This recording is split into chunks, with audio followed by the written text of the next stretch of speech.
तो राधे श्याम। तो फिर अब आगे बात आती है कि जिस बात पे हम चर्चा कर रहे थे कि जैसे ही किसी को उस ज्ञान की उपलब्धि होगी, उसके मन में करुणा जगी। बुद्ध का जीवन कैसा रहा कि बुद्ध ने ये सारी चीज़ें करी।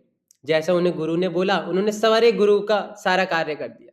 किसी ने बोले इतना जप करके देखो, है ना, इतना उपवास करो, व्रत लो, तुम्हें सत्य की प्राप्ति हो जाएगी। बुद्ध ने सब करा। बुद्ध एक ऐसे स्टूडेंट रहे कि जिन्होंने अपने गुरु की सारी बात मान ली। अब होता क्या, जब वो पूरा कर लेते, गुरु के पास जाते कि मुझे इसके बाद भी बोध नहीं हुआ, मुझे कोई चीज़ फील नहीं हुई, बताओ। फिर वो गुरु कहता है कि भैया तुम एक काम करो, यहाँ से छोड़ दो, तुम बाकी सब मेरे स्टूडेंट में भी डाउट डाल रहे हो, तुमने तो ये सब कर लिया, आगे का तो मुझे पता नहीं, तुम्हें कोई दूसरा गुरु ढूंढ लो। सेम यही घटना घटती, दूसरे गुरु पे जाते, उसके बाद अगले पे जाते, है ना। अब एक जब आखिरी वाले पे पहुंचे तो वहां से भी उन्हें कुछ प्राप्त नहीं हुआ। उन्होंने बोला कि मैंने ये सब कर लिया, सब जतन कर लिया, और मुझे कुछ प्राप्ति नहीं हुई। और वहां से उनके साथ जो उस गुरु के भी शिष्य थे, वो उन्हीं के शिष्य बन के निकल गए। कहा जब इस व्यक्ति ने इतना कुछ करा, इसे नहीं मिला तो हमें कैसे मिल जाएगा, इसने तो हर चीज ट्राई कर ली, है ना। अब बुद्ध आखिर तक ऐसा दिन आ गया कि बुद्ध एक अन्न के दाने पे जीने लग गए, और उनका बिल्कुल शरीर जर्जर अवस्था कि हड्डी हड्डी दिख रही है। वो फोटो में शेयर करूंगा, है ना, क्योंकि वो बहुत कुछ बताती है। अब उस समय के बाद हुआ क्या कि बुद्ध को जब उस परम ज्ञान की अनुभूति हुई, उस पेड़ के नीचे बैठ के वो बैठ रखे थे, उनका शरीर जर्जर हो चुका है, बहुत कमजोर हो चुके हैं। तभी एक बच्ची आती है, और वो बच्ची बुद्ध को खीर देती है। और बुद्ध का नियम क्या कि वो बस एक अन्न पे जी रहे। पर उस बच्ची की मासूमियत देख के, उसका वो स्वरूप देख के बुद्ध को कुछ समझ नहीं आया। और वो पूर्णिमा की चांद की रात, और बुद्ध ने जैसे ही वो खीर लिया, खीर पाया, और आधे शिष्यों ने देखा कि अरे बुद्ध ने रात को खाना खा लिया, उसी समय बुद्ध का परित्याग कर दिया पांचों ने। पर उसी रात को बुद्ध को वो परम ज्ञान की उपलब्धि हो गई, क्योंकि बुद्ध को समझ आ गया कि भैया शरीर पे जुल्म करके कुछ नहीं होगा। इंसान या तो शरीर पे जुल्म करता है ना, या फिर अपने मन पे जुल्म करता है। जब शरीर को अच्छा नहीं लग रहा, इस आत्मा को सुकून नहीं मिल रहा, ये सब कार्य करके क्या वो भगवान मिलेगा? और भगवान का सबसे बड़ा लक्षण क्या है? हमारी आत्मा। जब हमारा मन ही परेशान हो रहा है, हमारी आत्मा परेशान हो रही है, इंसान उपवास कर रहा है, व्रत कर रहा है, डे बाय डे अहंकार बढ़ रहा है, और अहंकार कभी भी सुखद नहीं है। किसी के सामने व्यक्ति रो कब पाता है? जब वो झुकता है, और उसमें सुख है। किसी के सामने झुक जाओ, दैन्य बन जाओ, उसके चरणों में पड़ जाओ और रो, फूट फूट के रो, जितना सुकून मिलेगा उससे ज्यादा सुकून किसी चीज में नहीं है। लेकिन जैसे इंसान अपने अहंकार में किसी के ऊपर बोलता है भैया मैं तेरे से बड़ा हूं, किसी को ऑर्डर देता है, उसमें इतना सुख नहीं है, क्योंकि कहीं ना कहीं उसमें अहंकार है, कर्तृत्व है। उस दिन बुद्ध को ज्ञान हो गया।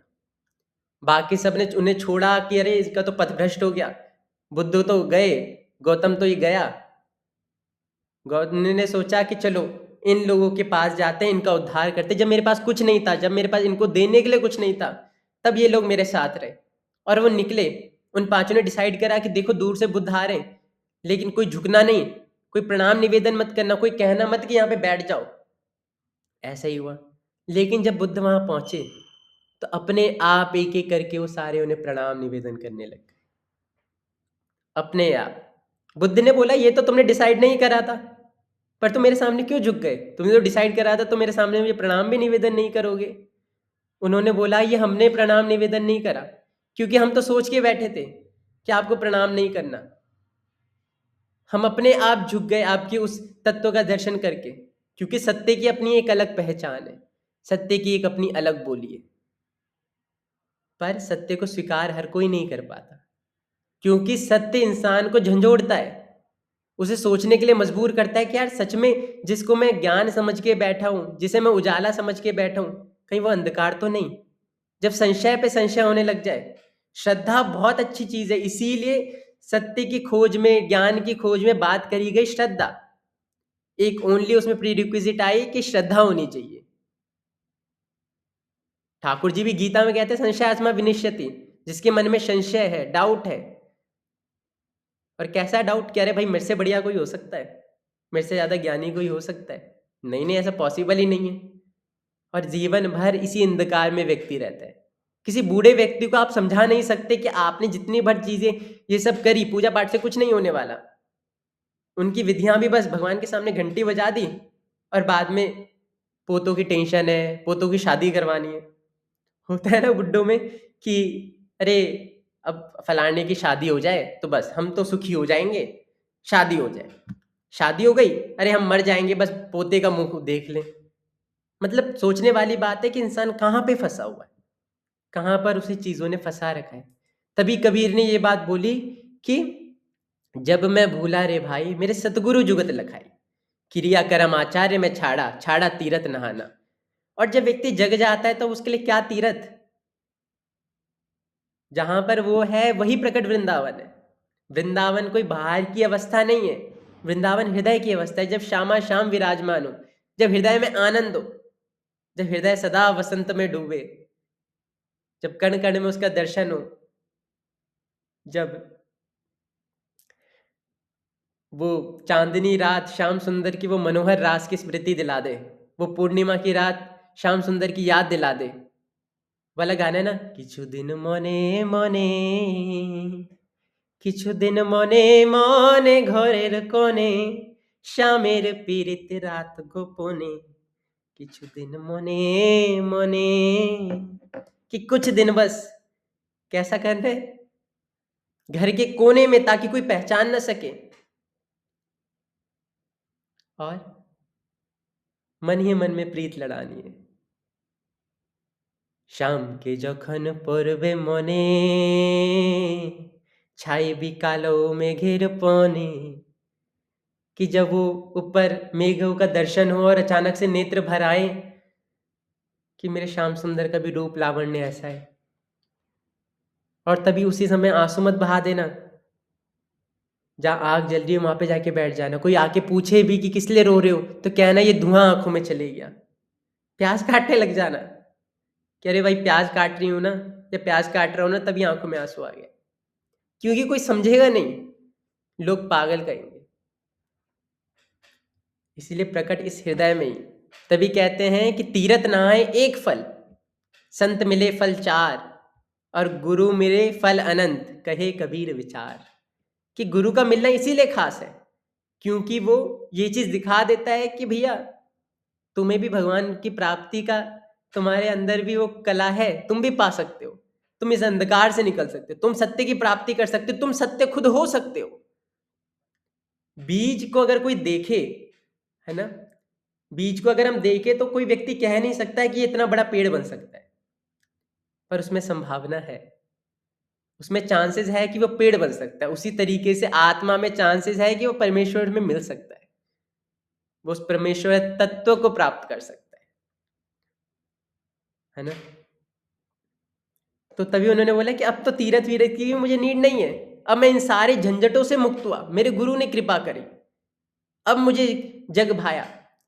और वो एक बड़ी सुंदर क्या चीज कहते हैं, सगरी दुनिया भई सयानी, मैं ही एक बौराना। कि अब तो सारे लोग होशियार बन चुके हैं, पर मैं ही पागल हो चुका हूं। क्योंकि पागलों की भीड़ में एक सही व्यक्ति को सारे लोग पागल घोषित कर देंगे। उस व्यक्ति के साथ यही हुआ, उस व्यक्ति को लोगों ने मार दिया क्योंकि उसने सत्य की बात की गई। उसने बोला कि अरे तुम्हारा अंधकार ये गलत है, तुम्हें ये भ्रम हो गया कि यही अंधकार सब कुछ है। अगर हमारे सामने ठाकुर जी भी आ जाए ना और हमें सत्य की बात कहने लग जाए, तो हम ठाकुर जी को ही पागल घोषित कर देंगे। इंसान की ये दशा है। हर कोई अपनी इल्यूजन वाले कृष्ण को जानता है।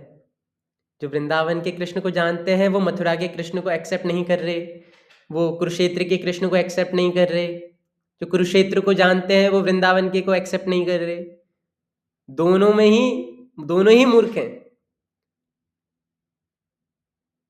इसीलिए कृष्ण को समझना आसान नहीं। इसीलिए कृष्ण को बोला गया कि वही परम परमेश्वर है, वही पूर्ण अवतार है। क्योंकि ठाकुर जी किस समय क्या रूप धारण करें उनका कुछ नहीं कह सकते। एक समय में ही लगेगा कि इनसे ज्यादा भोगी कोई नहीं, और एक समय में यही लगेगा कि इनसे बड़ा योगी कोई नहीं। श्याम सुंदर ये हैं, उन्हें समझना परे की चीज है।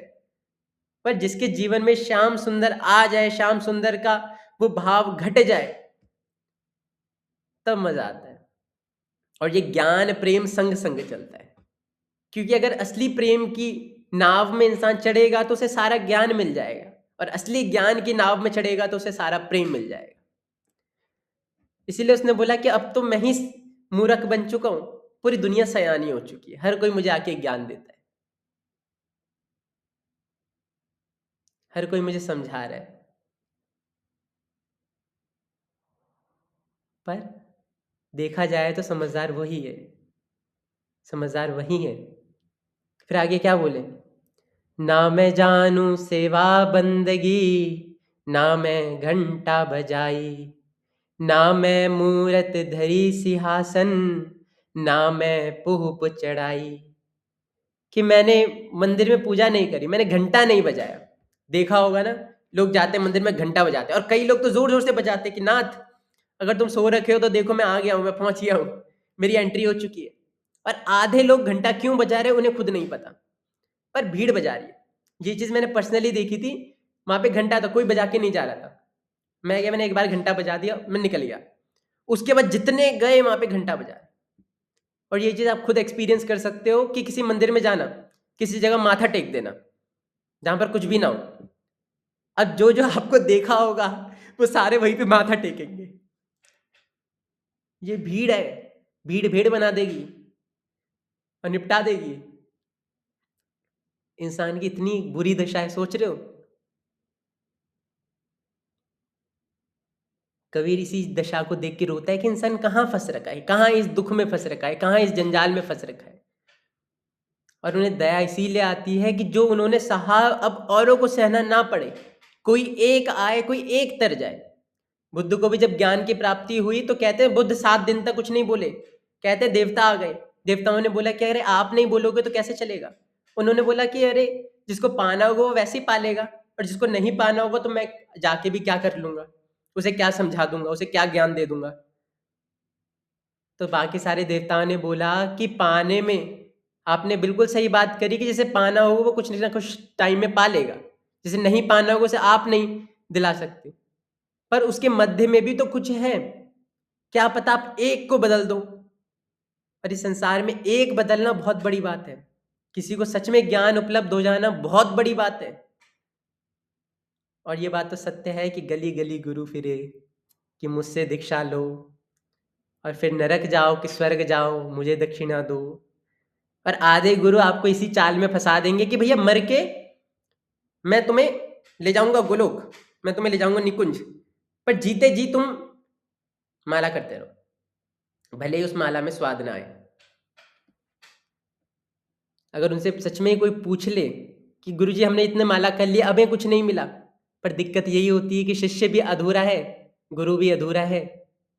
पर एक बात सत्य है संसार की कि जिस समय किसी व्यक्ति को सच में जानने की लौ लगती है, ठाकुर जी किसी न किसी को भेज देते, वो गुरु तत्व सक्रिय हो जाता है, कोई ना कोई जीवन में उसे प्रदान करने वाला आ जाता है, उसे सत्य की ओर ले जाने वाला आ जाता है। और बाकी ये संसार में जिसको जैसी चीज़ चाहिए, ये मार्केट ऐसा है कि आपको वैसी चीज़ मिल जाएगी। अगर आपको पॉपुलर गुरु चाहिए आपको पॉपुलर गुरु मिल जाएंगे, अगर आपको बड़ी बड़ी बातें करने वाले गुरु चाहिए वो गुरु जी मिल जाएंगे, आपको सुंदर सपनों में डालने वाले गुरु जी मिल जाए वो गुरु जी मिल जाएंगे, है ना। और लोग उसी के पीछे भागते हैं। बताया ना, आधे लोग इंस्टाग्राम पे सखी गोपी बन के घूम रहे हैं।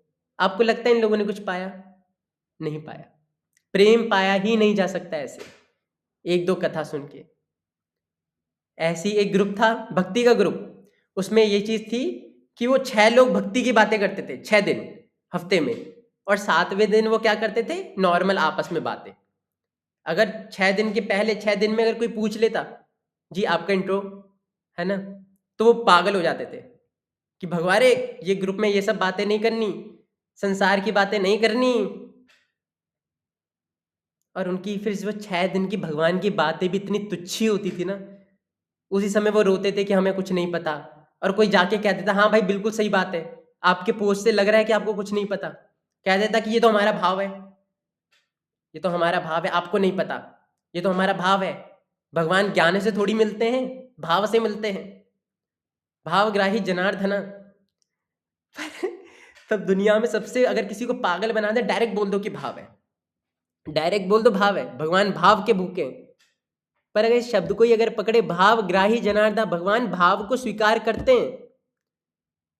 अगर आपका भाव स्वीकार हुआ होता तो सामने श्याम सुंदर नृत्य कर रहे होते, अगर आप जो सेवा कर रहे हो उसमें श्याम सुंदर खा रहे होते, अगर आपका सच में भाव प्रकट हो गया होता, सिलिकॉन की डॉल लेके घूमना भाव नहीं होता। ठाकुर जी हैं, अगर आप में इतना भाव है तो एक दिन आके चेक करो, अगर आपका सच में उन्हें पुत्र वाला वात्सल्य है, जाके चेक करो कि पुत्र ने वो रोटी खाई कि नहीं खाई। और अगर रोटी नहीं खाई तो समझ लेना कि भाई भाव नहीं है, आपका इल्यूजन है। आपने एक संसारिक वो दुनिया बना रखी है अपनी गजब गजब वाली, जिसमें आप सोच के बैठे हो कि भाव है, पर भाव नहीं है ना। गजब दुनिया है भाई, देख देख के मजा आ जाता है मुझे। और ऐसे लोग मिलते तो मैं वहां पे जाके बिल्कुल, एक ने मेरे से पूछा कि भैया, वो आके मतलब कुछ वो करना चाहता, प्रचार करना चाह रहा था कि मैं हरि नाम लेना चालू कर दूं। तो उसने मेरे से बोला कि जीवन का लक्ष्य क्या है, आपका जीवन का गोल क्या है। मैंने लिखा मौज करना। उसने कहा कि बड़े मूर्ख हो, आपने तो वीडियो तो बड़ी गजब गजब डाल रखी है और आप कह रहे जीवन में मौज करना, बड़े मूर्ख हो। कृष्ण भगवत प्राप्ति आपका उद्देश्य नहीं है, आप तो संसारिक हो। मैंने कहा कि भाई कि कृष्ण भगवत प्राप्ति करनी क्यों है। तब शांत हो, क्या नहीं वही सत्य है, बाकी सब मिथ्या है, ये है वो है। मैंने कहा इंसान भगवान को भी इसीलिए पाना चाहता है ताकि वो आनंदित हो जाए। बस मैंने तेरी तरह शब्द नहीं बनाए, मैंने एक ही लाइन में बोल दिया मौज करना। अब किसी का मौज भगवान को पाना होता है और किसी का मौज संसार में डोलना होता है। अब तेरे में इतनी बुद्धि नहीं है तो क्या कर सकते हैं। और यही सच्चाई है। यहाँ पर हजार लोग हैं जो इस अंधकार में फंस रखे हैं, उस अंधकार को ही वो प्रकाश समझ के बैठे। क्योंकि अगर मान लेंगे तो बिसारों का भी तो अहंकार चले जाएगा ना, कि उन्होंने इतने टाइम जितने भी चीजें करी वो व्यर्थ गया, वो सब बकवास गया, वो सब से बातें गई। इसीलिए भाव भाव की नौटंकी में ना पड़े, उस आनंद के लिए तलाश करें। क्या पता किसी दिन आनंद मिल जाए, ये भाव से इंसान पार हो जाए, इस भव सागर से पार हो जाए, इस भाव से निकलते ही, है ना। इसलिए उन्होंने बोला कि मैंने ये सब कुछ नहीं करा, मैंने भगवान नहीं पूजे, उसे फूल नहीं चढ़ाए, मेरे लिए वो पेड़ में जो फूल चढ़ रखे हैं वो उसी को समर्पित है। उल्टा मैं जब अगर तोड़ के उसे चढ़ा रहा हूं तो मैंने उसकी संरचना में बाधा डाल दी। पहले तक तो वो फूल जीवित था, उसमें सौंदर्य था। यहाँ पर थोड़ी बात अटपटी सी आ जाती है ना। पर ये उनका भाव है, यहाँ पर सच में भाव है कि वो संसार में ठाकुर जी का दर्शन कर रहे हैं। फिर वो कहते हैं ना हरि रीजे जप तप कीने, ना काया के जरे, ना हरि रीजे धोती छाड़े, ना पांचों के मारे। कि ठाकुर जी जप तप से नहीं रीझते, है ना। हजारों लोग जब तपस्या कर रहे हैं, उन्हें मिल गए भगवान। कभी उनसे पूछना मिले भगवान, दर्शन हुआ, क्या मिला, कैसा था अनुभव। अगर वो कहानियां बता रहे कि आए थे, बंसी बजा रहे थे, तो समझ जाना कि आपको पागल बना रहे हैं। क्योंकि उस समय जो होता है उसे नहीं वर्णन किया जा सकता। अगर वो वर्णन कर गया, इसका मतलब वहां पे कमी रह गई। क्योंकि प्रेम की तो भैया एक ही चीज है, जिस समय हरि आएंगे तो उस समय आप नहीं रह सकते। फिर वो कहते हैं कि धोती छाड़ के भी कुछ नहीं होगा, नंगे होके भी कुछ नहीं मिलेगा। वो ये सब उनके लिए क्या है। आप 1000 माला कर लो तभी भी भगवान को कुछ असर नहीं पड़ेगा, ठाकुर जी को कोई असर नहीं पड़ेगा। आप करोड़ों भी कर लो तभी भी उन्हें कुछ असर नहीं पड़ेगा, है ना। अब कई लोगों के जीवन में बस बेफिजूली की चीजें, कि ये व्रत कर लेंगे, वो व्रत कर लेंगे। कभी दिमाग लगाओ, है ना, कि ऐसा व्रत का क्या फायदा कि होश रहे। व्रत में इंसान ज्यादा टेंशन में रहता है कि व्रत खत्म हो तो कैसे भी करके कुछ खाऊंगा, कुछ पा लूंगा। पूरे दिन भर दिमाग में यही चलता है कि अरे इतना, अरे 6 बजे। और ऐसे बहुत सिद्ध लोगों को मैंने देखा है, उनके दिमाग में पूरे टाइम टेंशन है। एकादशी का व्रत है और टेंशन है कि कल सुबह खाना है, अरे यार भूख तो लग रही है पर नहीं खाएंगे, बस कुछ देर बची है, कुछ देर बची है, कुछ देर बची है। ऐसे भगवान थोड़ी मिलेंगे। और भगवान, सोच, सिंपल सी बात है, तुम्हारी आत्मा खुश नहीं हो रही है इस भूख में, तुम्हारा मन परेशान है, तुम्हारा हृदय परेशान है, तो भगवान क्यों खुश होंगे? तुम्हारे भूखे रहने से उसको क्या मिल जाएगा? नहीं, बस अरे कथा आती है, कथा में ऐसा आता है कि पाप प्रवेश कर जाता है, ये प्रवेश कर जाता है, वो प्रवेश कर जाता है। और उन्हीं से बोल दो कि दिखाना जरा पाप, थोड़ा सा पाप दिखाना कि इसमें कहाँ पाप प्रवेश करा है। पर यकीन मानो, उस व्रत के बाद पाप प्रवेश कर जाता है हृदय में। पाप प्रवेश करता है इस तरीके से कि हमने व्रत किया। पाप प्रवेश करता है कि भैया मैं तो बहुत साधु संत हूँ, बाकी सबने पाप खाया। पाप प्रवेश करता है इस अहंकार से कि भैया हम तो जाने वाले हैं मोक्ष धाम, हमें तो मिल जाएगा वो कृष्ण, लेकिन ये पापी लोग, ये इनका तो जीवन बेकार है, हमने कर लिया है, बढ़िया बढ़िया। फिर वो कहते हैं, दया राखी धर्म को पाले, जग सो रहे उदासी। अगर कृष्ण को पाना है तो क्या बोला? दया। ये दया शब्द में करुणा भी है, प्रेम भी है, पर जब उसे तत्व का दर्शन होगा तो सच में दया निकलेगी, दया की एक्टिंग करनी नहीं पड़ेगी। आजकल इंसान दया भी इसीलिए करता है ताकि कोई कह दे कि आप दयालु बड़े हैं, आप तो दया के सागर हैं, पर दया हृदय में आती नहीं है। दया राखी धर्म को पाले, पर धर्म है क्या? क्या हिंदू धर्म है? क्या मुसलमान धर्म है? नहीं। जिस तरीके से आग का धर्म है तपाना, आइस का धर्म है ठंडा करना, उसी तरीके से इंसान का या मानव का धर्म क्या है? दया, करुणा, कंपैशन, प्रेम, देना, दे दे दे दे, सब तेरा। और देने में आनंद है, प्रेम देने में आनंद है। कभी देखना कि अगर हम किसी को प्यार करते हैं ना तो हमें ज़्यादा आनंद मिलता है, लेकिन अगर कोई व्यक्ति सोच रहा है उसे प्यार मिले मिले मिले, तो आखिर में वो पॉजिटिव होके, ऑब्सेस्ड होके या परेशान हो जाता है कि कोई मेरे से प्यार ही नहीं करता। और फिर कोई ऐसा व्यक्ति आता है और वो आपसे कह देता है कि आपसे कोई प्यार क्यों करेगा। इसीलिए बोला कि इन सबको पाले और जग से रहे उदासी, कि जग में उदासी रहे, जग से कोई भी इच्छा ना रहे कि भाई हमें कोई दे ना दे, आप सबको दें। यकीन मानिए ये संसार ऐसा है कि अगर आप किसी को कुछ भी दोगे ना, वो हजारों गुना करके लौटेगा। अगर आपने किसी को प्रेम दिया, कहीं ना कहीं से वो हजारों गुना होके आपके पास आएगा, भले उस व्यक्ति से ना आए पर कहीं ना कहीं से आएगा। संसार ऐसा ही है। किसी को गुस्सा दिया, किसी को परेशान किया, तो वही परेशानी आप पे लौट के आई। अब आप पे है कि आप क्या दे रहे हैं। इसीलिए जो पाता है वो सबको देना चाहता है, और देखा जाए तो देने में सुख है। कभी हो तो कुछ बांटना, और बांटने में जो मजा आएगा ना, उसका सुख मैं वर्णन नहीं कर सकता। फिर क्या बोले, अपना सा जीव सबको जाने, ताही मिले अविनाशी। कि अपना सा ही जीव सबको जानना, पर दिक्कत यही हो जाती है हमारी कि हम अपने जैसा सबको नहीं जानते, सबको नहीं मानते। हम खुद को तो मानते हैं हम बहुत सिद्ध हैं और बाकी सब पापी है। पहला व्यक्ति ये होता है। या तो दूसरा व्यक्ति क्या होता है कि भैया मैं तो बहुत बेचारा हूँ, मैं दुनिया मुझे ठग देती है, मैं तो बहुत बढ़िया आदमी हूँ, दुनिया मुझे ठग देती है, मुझे पागल बना देती है। ऐसे रोने वाले भी आपको हजार मिलेंगे कि सबने मेरे साथ बहुत बुरा करा। भगवान उनको कर्मा, रिटर्न बैक, ये सब बातें है ना। और देखने वाली बात है कितने मूर्ख लोग हैं जो ये बात कहते हैं कि Karma will return back, Karma लौट के आएगा तुम्हारे पास।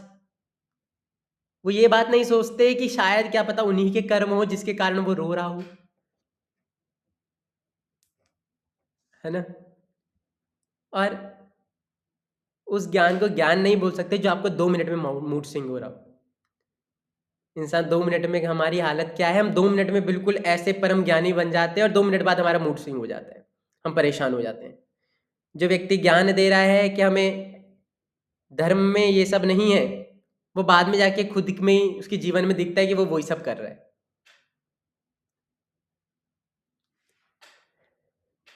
इसीलिए बोला कि अपना सा जीव सबको जाने, कि जैसे हमारी हालत है वैसे सबकी हालत है, सब अपने जीवन में परेशान है, सबकी वही दशा है।